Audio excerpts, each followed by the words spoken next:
Hi everyone, this is Alan and welcome to the Rawlo report. So in today's video I wanted to take a look at the gold price and the recent price action that set the gold price on fire. Now it currently stands at round about $4,000 or around about 3,000 English pounds, which is at an all-time high, with most of that price action happening in the last couple of years. Now unfortunately guys, this is very important to you and me, mostly because of the fundamentals of what's going on behind the scenes. So first things first, let's take a visual representation of just what's happened in the past couple of years in terms of the price of gold and where it's gone. And we'll use this visual chart here. So as you can see, round about 2019, gold sat at $1,500 and it was steadily climbing, and then as of 2025, as we mentioned before, it's gone to $4,000. But if we take a look at this chart, most of the action has happened recently with the price going absolutely vertical. Now why is the price going vertical, guys?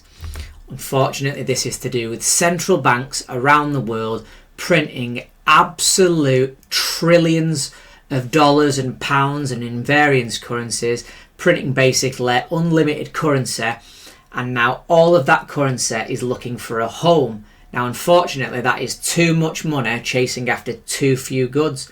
So we've not only have we seen the gold price explode, and we've seen the price of other metals explode, including silver, uranium.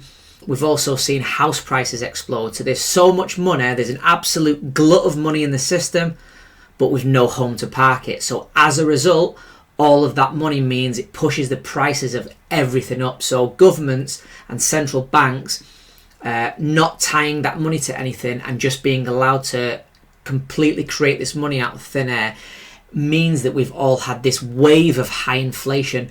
And it's created this divide because obviously if you own assets, if you've been lucky enough to own a home or own gold before this, you're sitting pretty right now because your assets more than doubled. If you didn't really have much, or maybe you're young and you're just starting out, you are getting annihilated out there. The prices of food are going up, groceries, the price of your first car is astronomical. Everything has gone up. It's really hard to get on the property ladder. So you're more frustrated. You're looking at the world and you're seeing this inequality. It's very easy to just blame the rich, but that's not the right thing to do, because a lot of the time it's not their fault. It actually comes down to central banking. We've given illegitimate governments and terribly run governments the right to create money backed by nothing. So all that money is now chasing these goods. And to put this into some type of visual representation, because I'm quite a visual guy, I do like my charts and my pictures, I want to show you something here.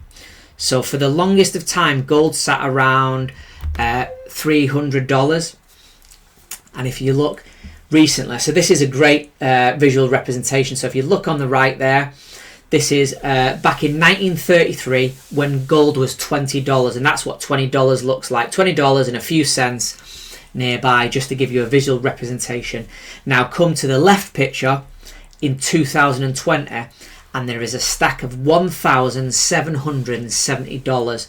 Now they've put it into $1 bills just to show you this massive stack, to give you this clear visual representation.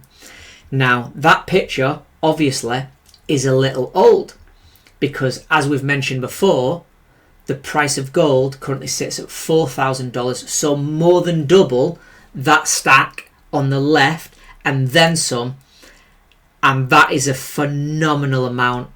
And the reason is, if we look at this from this perspective, don't think about it as gold going up in value, think about it as yours and my purchasing power going down because the governments are printing excess money.